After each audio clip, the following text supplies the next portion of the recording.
Spirituality is like just about anything else in your life. Like in your life, when you're done with one thing, the next thing begins. Just like that. When you're done with everything, spiritual process begins. When you, like for example,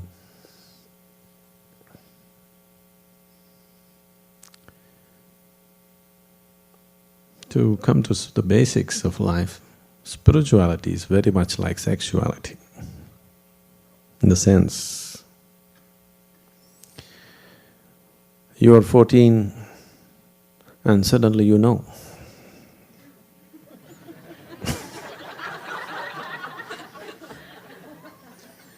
Suddenly all those little things that meant a world to you as a child, the teddy bear is in the dustbin, the teddy bear goes to the trash can and all the childish games disappear. Now, suddenly you know. Just like that, when a certain awareness arises in you, suddenly you know that little games don't satisfy you anymore. When you became 14, you thought what you were doing till then were petty things. Suddenly you know the big thing. When that big thing becomes a petty thing, now you're spiritual.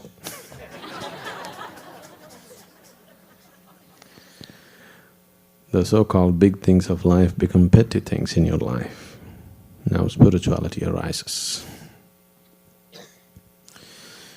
There the hormones induced the maturity. Here it's only awareness which can induce this maturity. When you have the awareness to see yourself through the various activities of life, the various compulsions of life, the various longings of life, as simply an endless rigmarole which doesn't really lead you on to anything in particular. You're at it for 50, 60 years and it doesn't move you an inch from anywhere to anywhere. Either you go through it and realize it on your deathbed, or as you begin it, or when you're into it, you realize it, when you still have time on your hands. So, the spiritual process has to begin somewhere. But the longing to go beyond the limitations in which you live is always there. Every little thing in our lives, when we are into it, it seems like it's everything, isn't it so? Every little thing in our lives. From eating what we want, to doing what we want, to relationships and all those things. When we are into it, it looks like it's the end-all of life. It means so much. If we raise a little above that and look at it, suddenly they all become such petty things, you even wonder, why the hell am I in this? So when this question begins to arise, why am I in all these little things stuck like this? Then the spiritual process has begun. Unfortunately for most people, they endure their spirituality unconsciously. I say endure because when you unconsciously seek the highest truth, it's going to put you through all kinds of nonsense in your life. You really have to have a great endurance, because it'll put you through the You know everything, through a big breakfast to a shopping mall to marriage, through this and that and everything because you're unconsciously seeking some kind of fulfillment. After all, everybody is seeking fulfillment, isn't it? Either consciously or unconsciously is the only difference. When we say seeking the truth, see, truth is not a conclusion. Truth is not somewhere you go. It's not a destination. It is just a living experience. You cannot get to truth. You can never get to truth, but you can become truth. If you drop all your nonsense, you're truth. If you drop all your limitations, you are that. But you can never get there. It's not a conclusion, it's not a journey, it's not a destination to get to. It is just to become that. If you are willing to see life, experience life beyond all the limitations that you have gathered in the process of life, you are truth. Probably the English word truth creates a whole lot of misunderstanding, because if you talk about truth, you'll have to talk about untruth. So the English word truth doesn't really say it.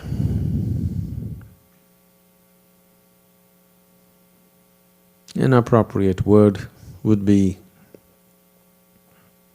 in Sanskrit language, there is something called as Ritambara. It's called Ritambara, or if one is in that state, it's called Ritambara Prajna. One who is aware of Ritambara is Ritambara Prajna. Rit means that which is the foundation of everything. The cosmic basis of life is Rit. Whatever nonsense you believe yourself to be, fundamentally your life, isn't it? Is everybody life? Okay. Fundamentally you are life. If your life, the basis of life must definitely be somewhere accessible to you, whether it's rooted here or in the sky or in somewhere else, somewhere it must be rooted to that, isn't it? It must be connected. That which is life must always be in touch with the source of what it is. So getting to the very source of who you are is true. It's always there. It is just that it is covered up with the heap that you have gathered in the form of your body and your mind. These two heaps have covered it up. Now the whole effort, every kind of effort that we are doing, either early morning torture that you call as asanas,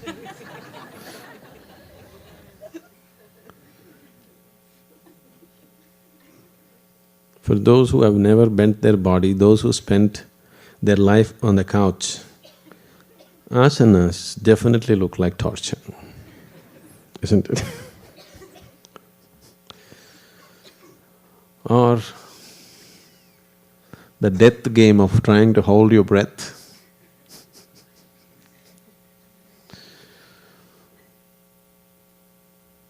Because holding your breath is death, isn't it? But people claim pranayams are life-enhancing.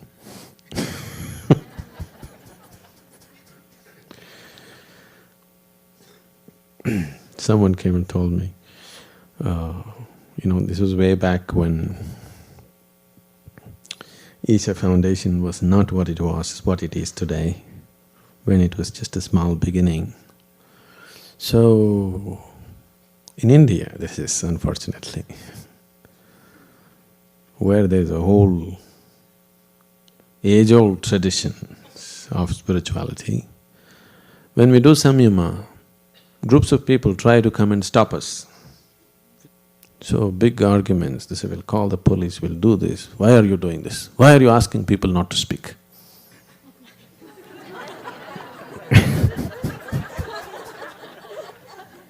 You won't believe this is in India. So,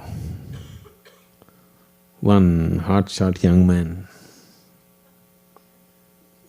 God gave us mouth to speak. Why have you shut it up? I said, your God told you to blabber probably. My God told me to shut up so that he can do that speaking. All these things won't get across, you know. Because after all they want to do is physically do something to you.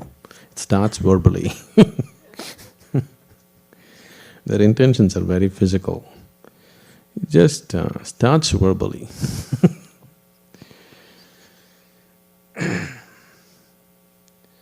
So, this process of seeking the ultimate is so simple. At the same time, most human beings on the planet experience it as the most complex and impossible process, unfortunately. This is simply because what you're looking for is hidden within you. When I say you, I mean the things that you're identified with right now. In your own body, in your own mind, in your own whatever you experience as myself right now. And all that you have gathered in the form of body or in the form of mind always is focused on the outward. Your body is 100% outward, look at this. We've been going through this even in the basic introductories and things like that. Your five sense organs, which is the means through which you experience, are always outward bound, isn't it? You can see what is outside, you can't see what's inside. You can hear what is outside, you can't hear what is inside. You can sense and touch what is outside, you can't touch what is inside. So it is all outward bound. The same is true with your mind. Your mind is equipped only to go out. It is not equipped to go in. People are talking about turning their mind inward. There is no such thing. You cannot turn the mind inward. You can frustrate the mind by trying to turn inward so that it drops dead out of frustration. But you cannot turn the mind inward because the very nature of the mind is outward. It can only go outward. Whether you think about God, or you think about soul, or you think about truth, you're still looking outward, isn't it? God means up, isn't it, always? In every culture, God means up. Some cultures look down, that's different. That depends whether you belong to cat culture or dog culture. You know? Dogs always look up to you, cats always look down upon you.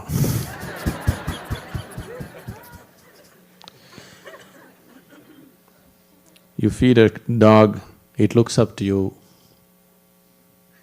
with gratitude. You feed a cat, it looks down upon you with great disdain. This is what you eat? Okay.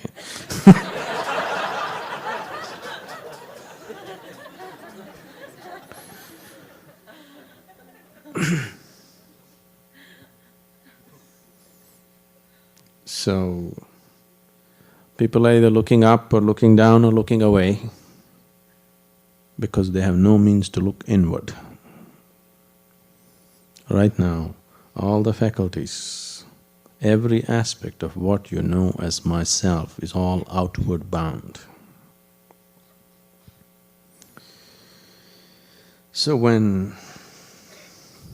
if the longing has risen within you, that you want to know, you really want to know. I know this wanting to know sometimes bubbles up and again get lost in the daily rigmarole. It's… the nature of the mind and the body is such, even the simplest processes of life could be greatly entangling. Simple things. Getting up in the morning, turning up the blinds, brushing your teeth, using the toilet, breakfast. If you work. Whatever, these little things can be highly entangling. From the moment they wake up to the time they are finishing their breakfast, which is usually just a question of an hour or two, many people are at the peak of agitation. Isn't it so? Yes? Nothing has happened yet, no calamities have struck yet, you haven't met your boss yet, Nothing has happened.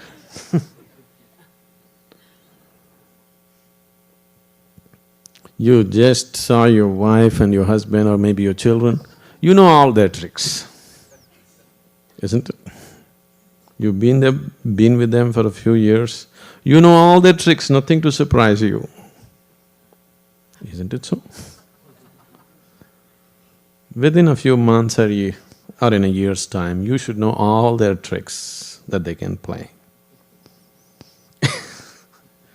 So, but before reaching the breakfast table or before you get up from the table, people are in a peak of agitation. This is not because there is something wrong with your life, because nothing has gone wrong yet in the day. It is simply because that's the nature of the mind.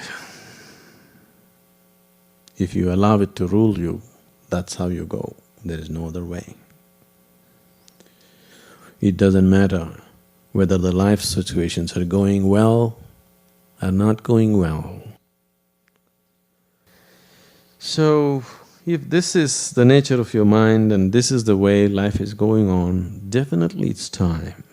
Definitely it is an urgent need in everybody that they must look at the very nature of their life with a much deeper perspective, with a much deeper penetration into it, isn't it so? The time has come, isn't it? Most people don't realize that the time has come, they think they can do it next year. They think they can do it after 2 years. There is no such thing. If you value your life, the time has come. Only if you don't value your life, then time hasn't come, isn't it? If you have any value for this life and this creation, then the time has definitely come that we must look at life with its ultimate perspective. Otherwise, maybe there is time. Of course, there's a whole eternity ahead of you, there's really no hurry. If the longing arises, the longing genuinely arises in you, really, when your heart cries, wanting to know, when you know the pain of ignorance, when you really know the pain of ignorance, then a master arises. You don't have to look for him, because if your longing to know has really picked up a certain intensity within you, if the pain of ignorance has really, really gone deep into you, then he will anyway happen. People, I need to say this, I have initiated more people that I have never physically met. than the people that I meet. Because people that you meet physically, there is a disadvantage, there is a handicap.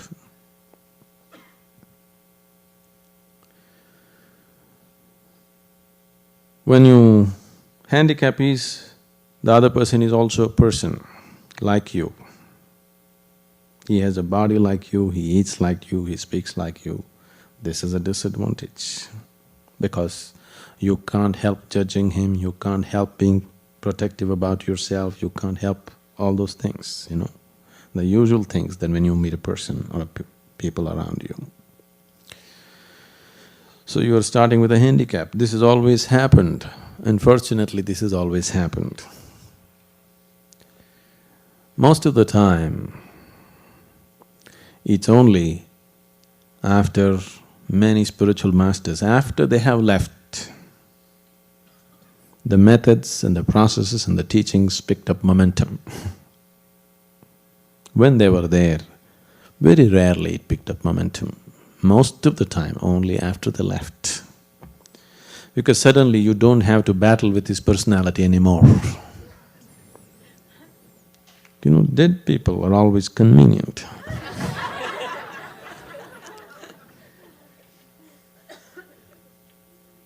Almost all the time, that is how it has happened. Huge spiritual waves happened after the master is dead, physically dead. Because when he was physically alive, you have problems and problems and problems. It doesn't matter how much experience has happened at many moments. One word that you don't like, one action that you don't like, one something that you think is not okay, a wall arises. And very few masters have had the freedom to do what they please, whatever they see as right. Otherwise, most other people had to work with the existing values of the society, with the existing moralities, with the existing nonsense around them. Within that, they had to work.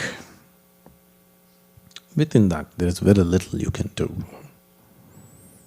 There's very little possibility. Within the limitations of your understanding, if you seek the ultimate, there is very little possibility. So when you carry a handicap intentionally, it's like this. One day two men were hunting in the… were on a hunt in the forest. One was carrying a large wooden cage. The other was carrying a concrete pole with him. They were plodding across, both the things were heavy, they were walking in the forest. And the guy with the concrete pole asked after some time, "Why are you carrying this wooden cage?" That man said, "If a wild animal attacks me, I will just get into the cage and I will be safe." Then they walked on, really struggling through the forest. Then the other guy asked, "Why are you carrying a concrete pole?" This man said, "When a wild animal attacks me, I can drop the concrete pole and run faster."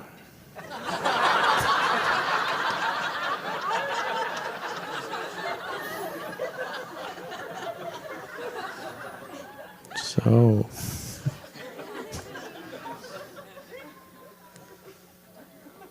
these 2 days, you come with a concrete pole or a cage?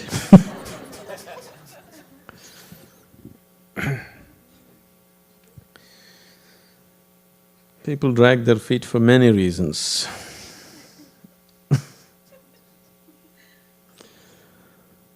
But most people are dragging their feet.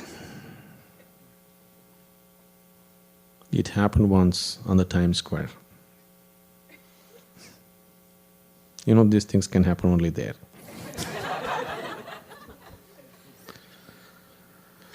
One man was walking with his right foot dragging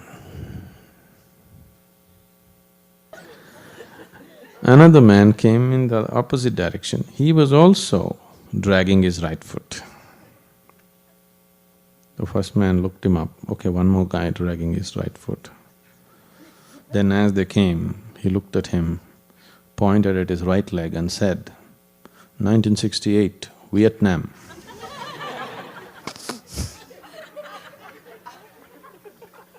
The other man pointed at his right leg and said, dog shit, 20 feet away.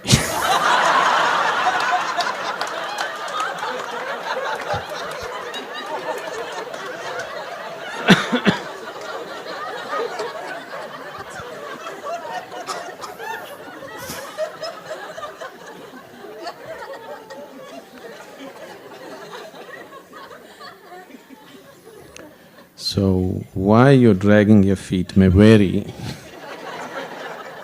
but when you're dragging your feet, you don't walk, you don't reach where you have to reach.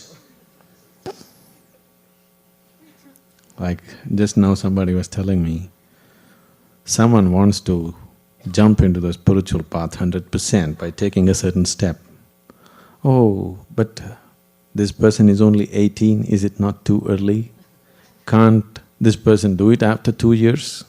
Oh, in 2 years so much calamity can happen, you know.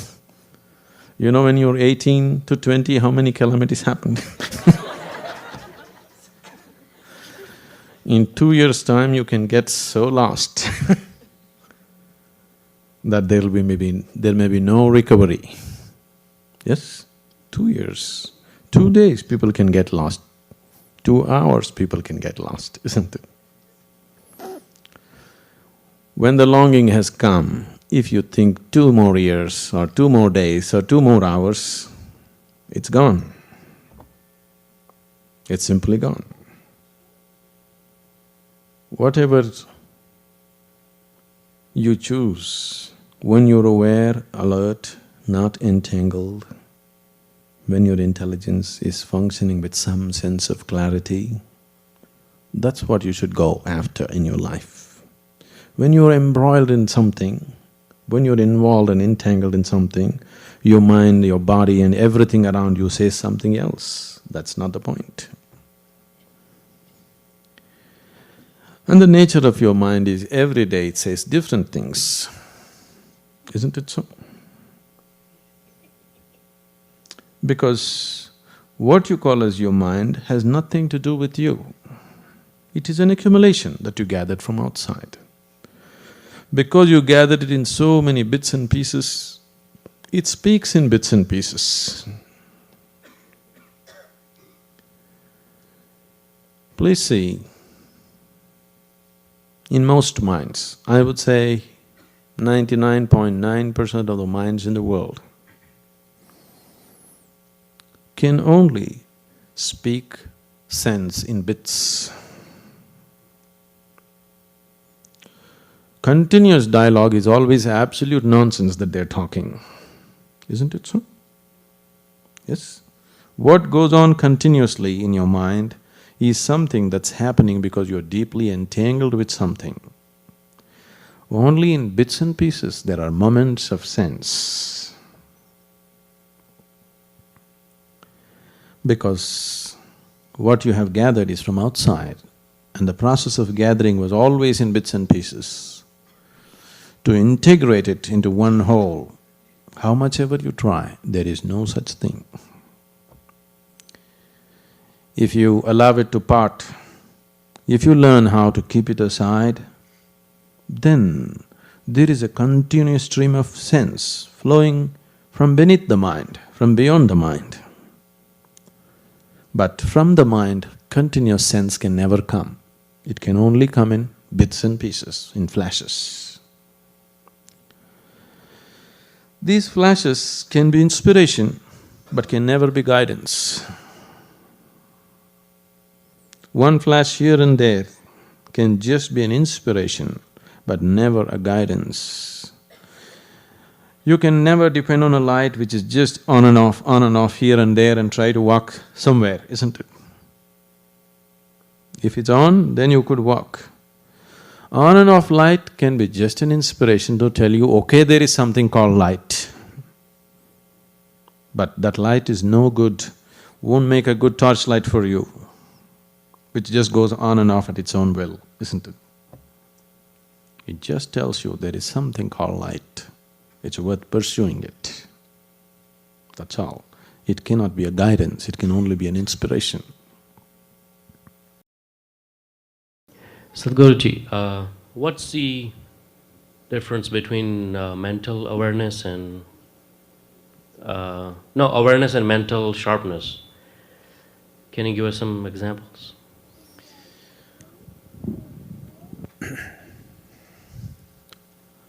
Mind is incapable of being aware. It's only because of the mind you have become unaware. It's only the activity of the mind which has brought unawareness into you. So the question of mind and awareness together doesn't arise. When your experience of life is beyond the limitations of the mind, that's when you're really aware. Mind is capable of being sharp. It better be. Otherwise you'll even miss the jokes.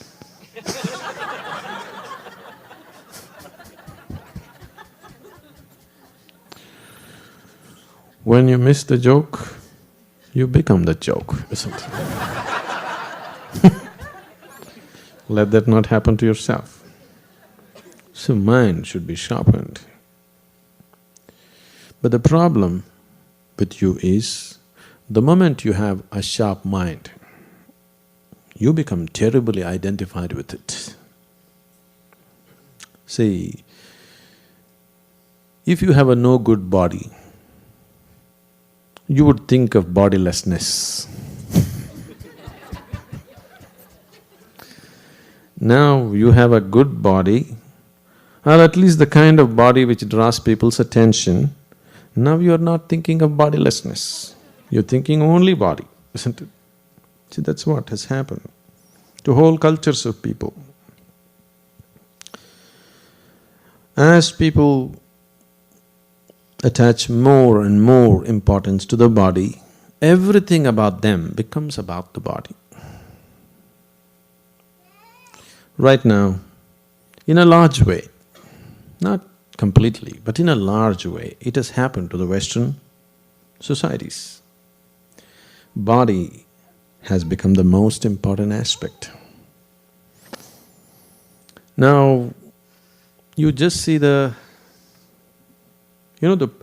promotional aspect. See, if you look at the advertising culture in a society, you understand what attracts people. What is the prime thing in people's minds? Because advertising is about selling. If something has to be sold, it has to appeal to you, isn't it? You take anything, something as subtle as fragrance. Fragrance is a subtle thing, but fragrance is all about sex, isn't it? Isn't it so? The kind of smells that we are talking about, the kind of fragrances that we are talking about is all about inducing sex or exciting sexuality, isn't it so? I'm talking about the advertising.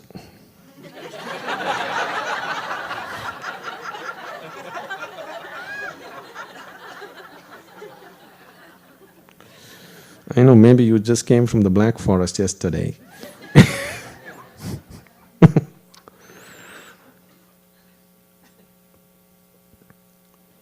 So fragrance is become a huge tool towards bodily pleasures, isn't it? The same thing, if you look at the Eastern cultures, fragrance is an important part of spiritual process.